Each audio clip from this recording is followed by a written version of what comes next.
Hudaý Taala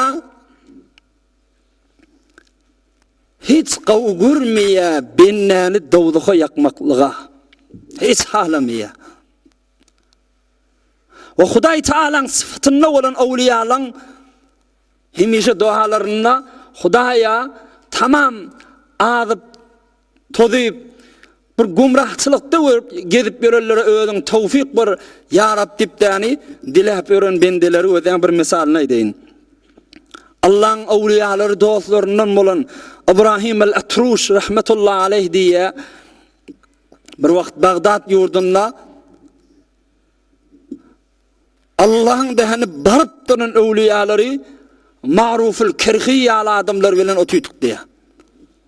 Bir 4-5 adam bolup otýdyk.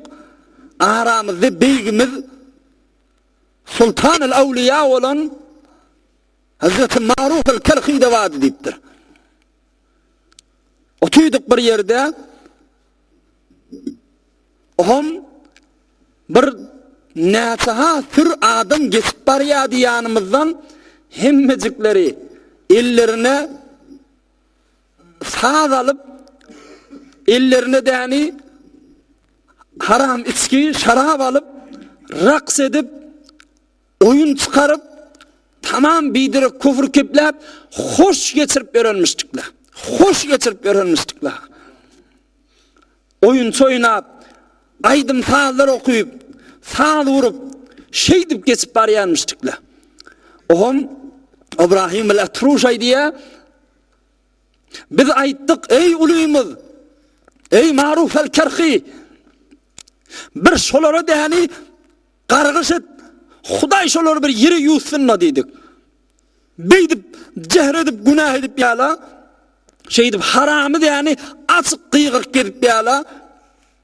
Sen näni Hudaý Taala'dan dile Hudaý şolary bir ýere ýuwsunna diýdik diye. Hazreti Ma'ruf el-Kerhi kol galdyryp dua etdi. İlahi dedi. İlahi kema ferrahtahum fid dunya feferrihhum fil ahireh. Hudaýa dedi. Şu geçip barýan milleti şu dünýäde şu jyra hoş ýaşaýyş berip dursaň, kıyamatda da hoş ýaşaýyş ber şolary dedi. Beh bu duany özle. Hudaýa şu dünýede hoş geçirip berişler ýaly ahiretlerde awat bolsun, hoş geçirsinler dedi. Bir aýtdyk diýe ey Ma'ruful Kerhi. Bir edip birin günahkarçylyklary biz beddua etdik. Sen bulary gowy dua etdiň diýipdir. Onna Ma'ruful Kerhi aýtdy. Hudaý da diýdi, şu benneler kıyamatda hoşluk bermer, madamki şu dünýede tövbe edip, eden günahlarından näni ağlap, tövbe edip, awada tawa gowluklara gelmese, Hudaý da şolary kıyamatda hoşluk bermer ahirim. Goý bulan tawfigyny diläýli Hudaýdan nipdir. Bular yer çekip däni ýok edenler, goý degme hemmejigi biz ýaly gowy salyk insanlar bolsun nipdir. Goý Hudaýa ibadet etýän köwersin nipdir. Goý Allah'dan tawfik diläýli bular üçin nipdir. Ey musulman oğullar, Hazreti Ma'ruf el-Kerhi ýaly adamlar waha. Awliýalar we ulamalar näme diýär şoňa? Şu jyra adamlar aýny Hudaýan derruy zemin. Howur düşünmeli urunşy. Aýny Hudaýan derruy zemin. Hudaý şon ýaly awliýalary, şon ýaly adamlary goýupdyr näme diýip özüni Hudaý öz eksini görmek üçin şu adamlar aýna Hudaýa. Yani näme?